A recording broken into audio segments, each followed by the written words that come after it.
இதெல்லாம் நிறைய விதமான ஈரல் நோய்கள் உண்டு. அதெல்லாம் 100% கியூரபிள். ஆனா இப்ப நம்ம பேசிட்டு இருக்கிறது லிவர் சிரோசிஸ். அதாவது மதுனால அதிகமா குடிச்சு ஈரல் ஃபுல்லா சுருங்கி போச்சு. அது பேர் தான் லிவர் சிரோசிஸ். இந்த லிவர் சிரோசிஸ் ஆயிடுச்சு அப்படின்னா ட்ரீட்மெண்ட் வந்து சப்போர்ட்டிவ் ட்ரீட்மெண்ட் தான் அதிகமா போகும். அதாவது ஏன்னா சுருங்கின ஈரலை நார்மல் ஆக்க முடியாது.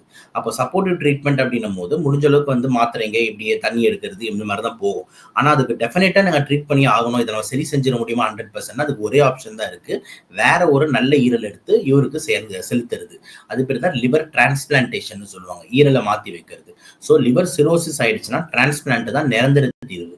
மற்ற மருந்துகள் எல்லாமே வந்துட்டு டைமை தான் வந்துட்டு இன்க்ரீஸ் பண்ணும். அதனால வந்து பெருசா போன லிவர் வராதுன்றது தான் ஆன்சர். சார், ஆனா நீங்க சொன்னது போல சப்போர்ட் சிஸ்டமா தான் பண்ணிட்டு இருக்க முடியும்ன்றது சொல்றீங்க.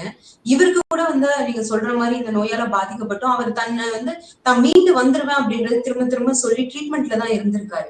சோ ஒருவேளை வந்து இவருக்கு சர்ஜரி பண்ணி இந்த டிரான்ஸ்பிளான்ட் நடந்திருந்தா உயிரை காப்பாற்ற முடிஞ்சிருக்க வாய்ப்புகள் இருந்திருக்கா? அதுதானே ஒரு சேனலா போயிட்டு எனக்கு ஃபண்டிங்க்கு ஹெல்ப் பண்ணுங்க, எனக்கு ஃபண்டிங்க்கு ஹெல்ப் பண்ணுங்கன்னு சொல்லிட்டு எவ்வளோ சேனல்ல பேசியிருந்தாரு. சோஷியல் மீடியா மூலியமா எவ்வளோ பேருக்கு ரிக்வஸ்ட் வச்சிருந்தாங்க, எனக்கு வந்து அது ஆப்ரேஷனுக்கு செலவாகுது, ஃபண்டிங் ஆகுது, இதெல்லாம் எதுக்கு கேட்குறாங்க? இந்த சர்ஜரிக்காக தான் கேட்குறாங்க. ஏன்னா டிரான்ஸ்பிளான்ட்ன்றது ஒரு குப்பனோ சுப்பனோ பண்ண முடியாது. அது வந்து விலை அதிகம். ஓகேங்களா? பல லட்சங்கள் வந்து அதில் டீல் ஆகும். ஆயிரக்கணக்கில் முடிகிற மேட்டர் கிடையாது. அப்போ லட்சங்களில் டீல் ஆகிற ஆப்ரேஷனுக்கு வந்து அவங்களால அஃபோர்ட் பண்ண முடியல போது ஹெல்ப் கேட்டாரு. நிறைய பேர் வந்து ஹெல்ப் பண்ணுங்க, சினி துறையிலேருந்து யாராவது ஹெல்ப் பண்ணுங்க, இந்த ஆப்ரேஷனுக்கு ஹெல்ப் பண்ணுங்க, யாரோ ப்ரொடியூசருக்கு ஹெல்ப் பண்ணுங்க கேட்குறாரு. யாரும் கண்டுக்கல. ஸோ அதுதான் ரிசல்ட் ஆச்சு. ஸோ அதனால தான் ஒரு ஃபண்டிங் கேட்குறாரு. ஸோ ஏன்னா அதுதான் நிரந்தர தீர்வு. ஓகே, சப்போஸ் யாராவது ஃபண்டிங் பண்ணி அவருக்கும் அந்த கரெக்ட் டைம்ல லிவர் கிடைச்சி லிவரை மாத்திருந்தாங்க அப்படின்னா 100% அவர் நல்லா இருப்பாரு. அதுல என்ன டவுட்?